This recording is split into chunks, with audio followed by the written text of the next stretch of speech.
Everyone, ইতিমধ্যে অসম লোকসেৱা আয়োগৰ ফালৰ পৰা আহিছে গ্ৰেড 4ৰ চাকৰি।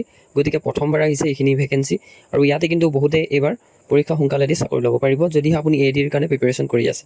আৰু আমি ভিডিঅ'টো ষ্টাৰ্ট কৰাৰ আগতে নটিফিকেশ্যন আউট হৈছে আৰু লগতে ইয়াতে আমি সকলোখিনি ডিছকাছ কৰিম। আৰু প্ৰথমতে আপোনালোকে প্ৰথম আমাৰ চেনেলত যদি ভিজিট কৰিছে নিশ্চিতৰূপে আমাৰ চেনেলটো ছাবস্ক্ৰাইব কৰিব, কাৰণ ইয়াতে বহুত হেল্প কৰা হয় যিসকলে পঢ়ি থাকে। আৰু লগতে ইয়াতে যদি চাই আপোনালোকে আপোনালোকে সকলোখিনি ছ'চিয়েল মিডিয়াৰ ইয়াতে হেণ্ডেল পাই যাব। ইয়াতে আপুনি ক্লিক কৰিলে আমাৰ টেলিগ্ৰাম চেনেল আৰু ইনষ্টা সকলোতে আপোনালোকে লাভ কৰিব পাৰিব আৰু যদি আপোনাৰ কিবা কুৱেৰি থাকে। আৰু লগতে ইয়াতে বিভিন্ন ধৰণৰ কিতাপৰ ষ্ট'ৰ কৰা আছে, যদি আপোনালোকে ল'ব বিচাৰে বা আমাৰ টেলিগ্ৰাম চেনেলত জইন হ'ব বিচাৰে তাতো হ'ব পাৰিব। গতিকে সকলোখিনি আমি আপোনালোকৰ বাবে প্ৰভাইড কৰা হয়। লগতে আপোনালোকে JEEৰ কাৰণে যিসকলে প্ৰিপেৰেশ্যন কৰি আছে তেওঁলোককো সকলোখিনি মক টেষ্ট নোটছ সকলোবিলাক প্ৰভাইড কৰা হয়। ব'লক তেনেহ'লে ভিডিঅ'টো আৰম্ভ কৰোঁ আৰু ইয়াতে আপোনালোকে ছাবস্ক্ৰাইব কৰি বেল নটিফিকেশ্যন অন কৰি ৰাখিব। আৰু প্ৰথমতে যদি আমি আলোচনা কৰোঁ, আহিছে অসম লোকসেৱা আয়োগ অৰ্থাৎ আসাম পাব্লিক ছাৰ্ভিচ কমিশ্যনৰ ফালৰ পৰা আহিছে। ইয়াতে উল্লেখ কৰিছে আপোনালোকৰ এপ্লিকেশ্যন ইনভাইট কৰিছে, যিটো application are invited from the intending eligible Indian citizens as define, যিটো উল্লেখ কৰি দিছে কনষ্টিটিউশ্যন আৰ্টিকলটো। লগতে ইয়াতে যদি চাওঁ আসাম পাব্লিক ছাৰ্ভিচ কমিশ্যনৰ ফালৰ পৰা APSC ফালৰ পৰা ইয়াতে গ্ৰেড 4 ভেকেঞ্চি মুকলি হৈছে। নাম্বাৰ অফ পোষ্ট 20টা আছে, অৰ্থাৎ 20টা পোষ্টৰ কাৰণে। এতিয়া বহুতে ক'ব যে পোষ্ট তাকৰ আছে, গতিকে সুবিধা এটা আহিছে, কাৰণ APSC পৰীক্ষা কিমান সোনকালে পাতে, গতিকে এইটোৱে সুবিধা আপোনালোকৰ কাৰণে। আৰু কিবা পঢ়াৰ ক্ষেত্ৰত যদি আপোনালোকে কিতাপ বিচাৰিব জনা নাই কি কিতাপ পঢ়িব লাগিব, তাৰ বাবেও কিন্তু আমি ডেছক্ৰিপশ্যনৰ সকলোখিনি ষ্ট'ৰত বুকৰ লিংক দিয়া থাকে। গতিকে ইয়াতে যদি চাই সকলোখিনি কেটেগৰীৰ কাৰণে ভেকেঞ্চি প্ৰত্যেকৰ কাৰণে ইয়াতে ডিষ্ট্ৰিবিউট কৰিছে। ৰিজাৰ্ভেশ্যন অফ পোষ্ট যিটো আমি যদি চাম টোটেল ইয়াতে যদি চাই RFW অ'পেন কেটেগৰীৰ কাৰণে 10টা আছে, আৰু ৰিজাৰ্ভ OBC MOBC কাৰণে 5টা আছে, আৰু আদিবাসী কমিউনিটিৰ কাৰণে 1টা আছে, ৰিজাৰ্ভ SC কাৰণে আছে টোটেল 2টা, লগতে ৰিজাৰ্ভ STP কাৰণে আছে 1টা, STHৰ কাৰণে 1টা আছে, গ্ৰেণ্ড টোটেল আপোনালোকৰ 20টা, আৰু পষ্ট ৰিজাৰ্ভ ফৰ PWBD কাৰণে 1টা আছে, যিটো ইয়াতে উল্লেখ কৰি দিছে। আৰু PWD পাৰ্চন কি হ'ব লাগিব, বেঞ্চমাৰ্ক ডিচেবিলিটি, যিটো আপোনালোকৰ ইয়াতে RFW ৰিভাৰ্ছড ফৰ ওমেন RFW য'ত উল্লেখ কৰিছে ওমেনসকলক ইয়াতে কিন্তু আপোনালোকৰ বহুতখিনি ইয়াতে ৰিজাৰ্ভ পাব। চ' গতিকে বহুত বেছি ভাল। আৰু অ'পেন কেটেগৰী অৰ্থাৎ জেনেৰেল কেটেগৰীৰ কাৰণে আৰু এটা বেছি সুবিধা আছে ইয়াতে, কাৰণ ইয়াতে ভেকেঞ্চি বহুত বেছি আছে, 10টা আছে, 10টা মানে বহুত বেছি, আৰু অল টোটেল 20টা।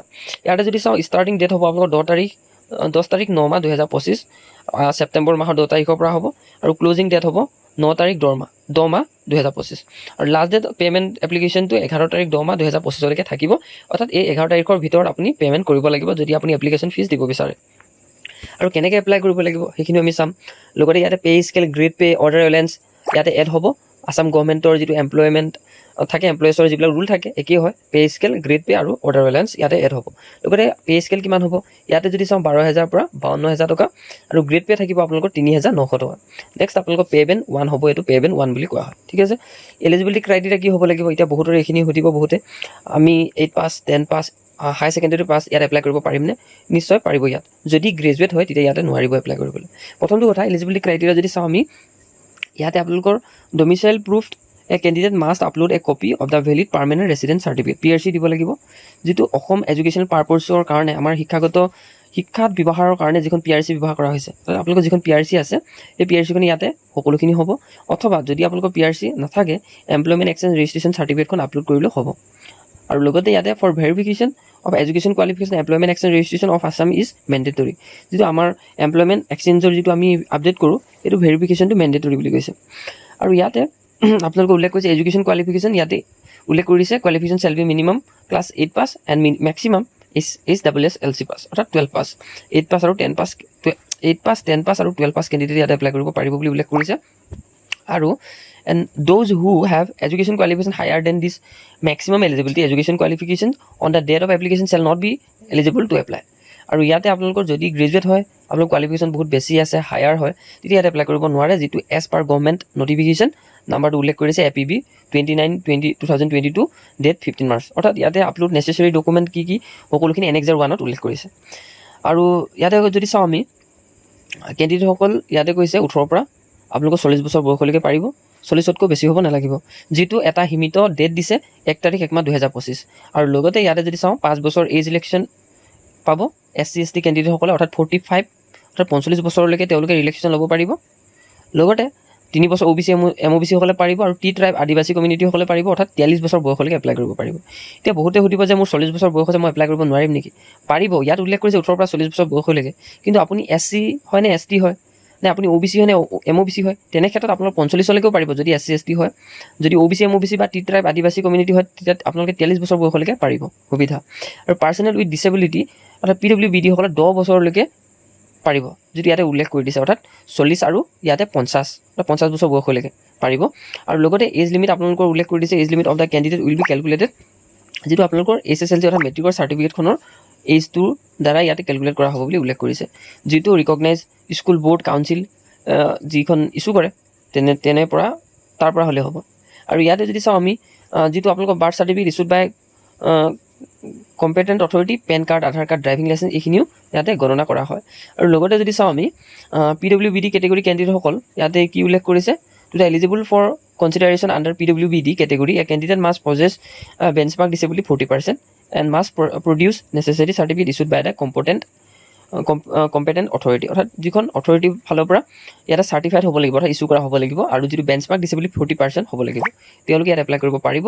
আৰু ইয়াতে উল্লেখ কৰিছে যিসকল এমপ্লয় হয় তেওঁলোকে যদি এপ্লাই কৰিব বিচাৰে তেতিয়া ইয়াতে উল্লেখ কৰিছে যিটো NOC দিব লাগিব, নো অবজেকশ্যন চাৰ্টিফিকেট, সকলোখিনি কথা উল্লেখ কৰিছে।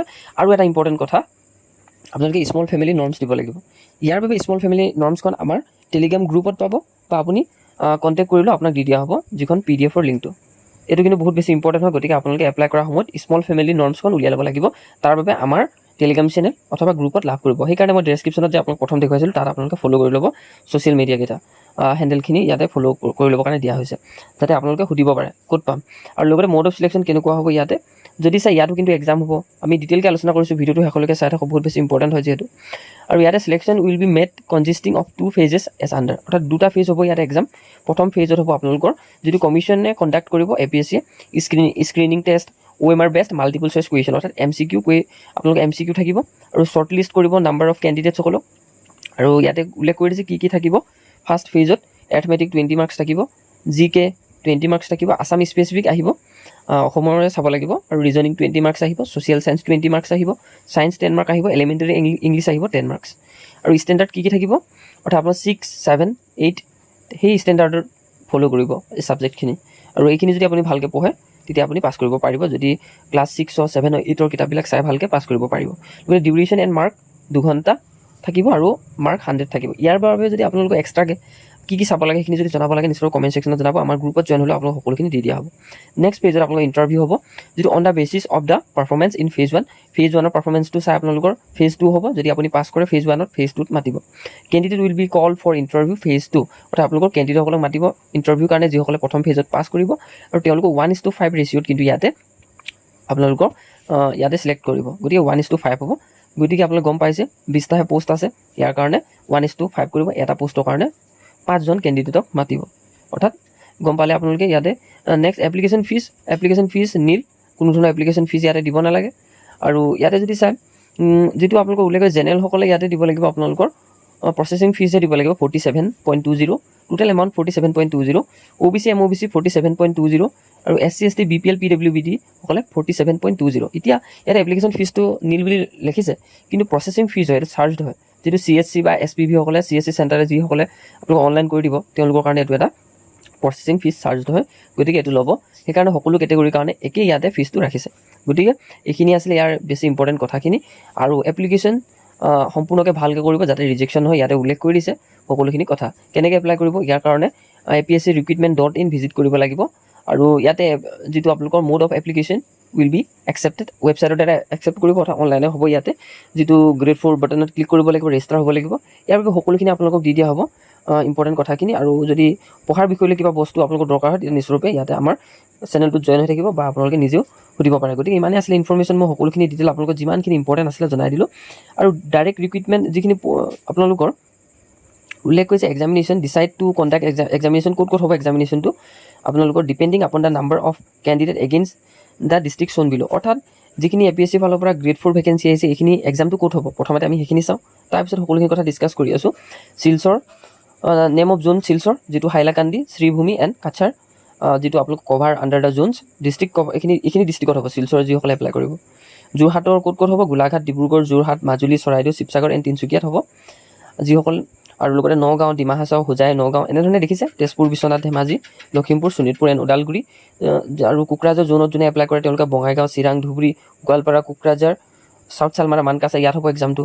লগতে গুৱাহাটীত যিসকলে জোন হয় তেওঁলোকৰ বৰপেটাত হ'ব, বাক্সা, কামৰূপ মেট্ৰ', নলবাৰী, দৰং, বাজালি এণ্ড তামুলপুৰ। এইখিনি আছিলে ইম্পৰ্টেণ্ট কথাখিনি, গতিকে সকলোখিনি শেষলৈকে চাওক, বহুত বেছি ইম্পৰ্টেণ্ট হয় আৰু একো স্কিম নকৰিব। লগতে স্মল ফেমিলি নৰ্মছখন ইয়াতে উল্লেখ কৰি পাব আপোনালোকে। আৰু চেল্ফ ডিক্লেৰেশ্যন ফৰ্ম এইখন হয়, আপুনি যে 8 পাছ বা matric pass, higher secondary pass, ইয়াতে আপোনালোকে ডিক্লেৰেশ্যন দিব লাগিব। গতিকে বহুত বেছি ডকুমেণ্ট ইয়াতে আপোনালোকৰ দৰকাৰ হ'ব। তাৰ বাবে আমাৰ চেনেলৰ লগত জড়িত হৈ থাকিব, সকলোখিনি আপোনালোকৰ হেল্প কৰা হ'ব। তো ইমানেই আছিল, আৰু ভিডিঅ'টো নিশ্চয় লাইক এটা কৰিব, কমেণ্ট কৰিব, যাতে সকলোখিনি তথ্য আপোনালোকে বিতংভাৱে জানিব পাৰিলে, বা যদি কিবা থাকি গৈছে তেতিয়া জানিব পাৰিব, আপোনালোকে সুধিলে সকলোখিনি হৈ গ'ল।